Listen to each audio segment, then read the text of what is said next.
নমস্কাৰ ৰাইজসকল, মই শিখামণি শইকীয়াই মোৰ অন্য এটি ভিডিঅ'লৈ আপোনালোকক আদৰণি জনাইছোঁ। আহকচোন আজি আমি ভিডিঅ'টো আৰম্ভ কৰোঁ। আৰু মই আজি ৰাতিপুৱাই ভিডিঅ'টো আৰম্ভ কৰিলোঁ। আৰু এয়া দেখিছেনে বাৰু, যিহেতু শনিবাৰে আমি স্কুলৰ পৰা জুবিল গৈছিলোঁ আৰু ষ্টুডেণ্টসকলক লৈ গৈছিলোঁ। তাৰপিছত তাতে এনেকৈ বাইদেউগৰাকীয়ে ফুল বিকি আছিলে, তাৰ পৰা এনেদৰে ফুলৰ পুলি 3টা লৈ আহিলোঁ। তাৰপাছত এইটো দেখিছেনে, এইটো এনেকৈ মাৰি এডাল দি থোৱা আছে, এইটো আনোতে অকণমান ভাগিলে। তাৰপৰা ভাবিলোঁ আজি ৰুই থওঁ। যিহেতু এটাহে টেমা আছিলে, সেইটো কাৰণে অকল এইটোকে ৰুলোঁ। বাকী দুজোপা এনেদৰে থৈ দিয়া আছে। টাব অৰ্ডাৰ দিছোঁহে এতিয়া মিছত। আকৌ এতিয়া টাব আহোঁতে কিমান দিন লাগে, আৰু এইকেইদিন এনেকৈ থ'ব লাগিব। আৰু এইফালে অলপ এনেদৰে থৈ দিয়া আছে টাবত। ভালদৰে এইকেইদিন ফুলৰ যতন ল'বই পৰা নাই। তাৰপিছত গা পা ধুই কৰি ভাত পানী খাই ভাবিলোঁ, আমাৰ যিহেতু পিঠা পনা একো যোগাৰ কৰাই নাই, আৰু এইকেইদিন স্কুললৈকে গৈ আছিলোঁ, আৰু আজি দেওবাৰ যিহেতু ভাবিলোঁ কৰোঁ।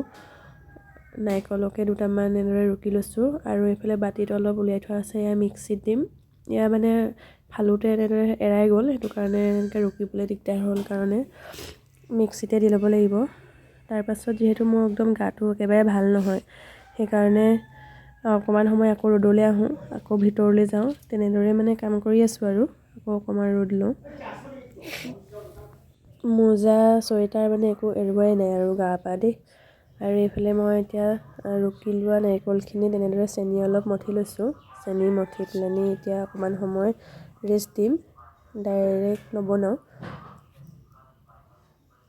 মঠি কৰি এতিয়া অলপ সময় এনেদৰে থৈ দিম। তাৰপাছত এইফালে গুড় আনিছিলে হ'লে, তাৰপৰা ভাবিলোঁ ঘিলা পিঠা বনাবৰ কাৰণে গুড় অকণকে কাটি লওঁ।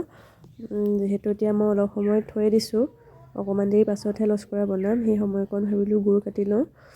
তাৰপৰা পিঠা বনাবৰ কাৰণে ইয়াতে অলপ গুড় কাটি ল'লোঁ। বেছি লোৱা নাই আৰু অলপ লৈছোঁ। তাৰপাছত ইয়াত এতিয়া অলপ পানী দি থ'ম, যিহেতু গুড়বোৰ গলিবৰ কাৰণে। অৱশ্যে গৰম পানীও দিয়ে, ঠাণ্ডা পানীও দিয়ে, কিন্তু মই ঠাণ্ডা পানীকে দিলোঁ, গৰম পানী দিয়া নাই। আৰু মই যিহেতু ৰাতিহে বনাম, সেইকাৰণে। তাৰপাছত ভাবিলোঁ কমলা আছিলে, কমলাকে খাওঁ ৰ'দত বহি। তাৰপাছত কমলা এটা লৈ পেলানি ৰ'দলৈ আহিছোঁ, আৰু মাকো মাতিছোঁ লগতে খাবলৈ, অকলে যিহেতু খাই ভাল নালাগে।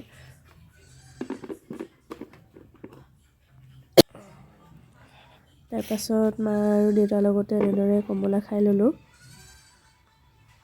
আৰু ইমান মিঠা নাছিলে, কিন্তু দে কমলাকেইটা বহুত টেঙা হয়।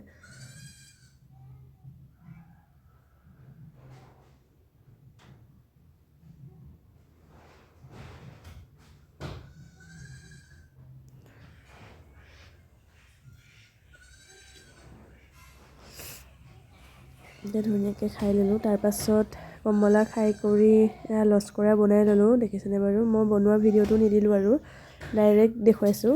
তাৰপৰা লস্কৰা বনোৱা হোৱাৰ পাছত আকৌ চুজি লাড়ু বনাবৰ কাৰণে ইয়াৰ চুজিখিনি অকণমান ভাজি লৈছোঁ। আৰু যোনখিনি মিক্সিত দিম বুলি যে থৈ দিছিলোঁ, সেয়া মানে চুজি লাড়ুৰ কাৰণে থৈছিলোঁ।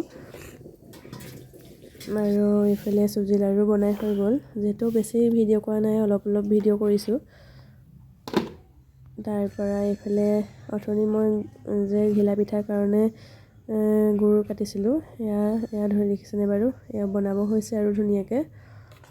এয়া চাওকচোন, মানে মই ভালদৰে ইমান ঘিলা পিঠাটো বনাব নাজানো দেই, তেনেকৈ ফুলিও নাযায় মই বনালে, হ'লেও চেষ্টা কৰি চাইছোঁ। আৰু ইয়াত মই চুজিও দিছোঁ, তাৰপাছত সেই পিঠাগুড়ি আৰু গুড়, নাৰিকলো দিলোঁ, আৰু লগতে কমলা বাকলিও অকণমান পিহি দিছোঁ। চব দিছোঁ আৰু, কিন্তু দিয়াটো দেখুওৱা নহ'ল, অলপ চবৰে দিছোঁ। আৰু এতিয়া মই ধুনীয়াকৈ পিঠাকেইটা বনাই লৈছোঁ। আৰু এয়া মোৰ দেখিছেনে পিঠা বনাই হৈ গ'ল। পিঠা কিন্তু মোৰ নুফুলিলে দেই, অলপ কোমল হ'ল। কোমল হৈছে বাৰু খাবলৈ, ইমান টান হোৱা নাই, আৰু খাবলৈ ভালেই লাগিলে।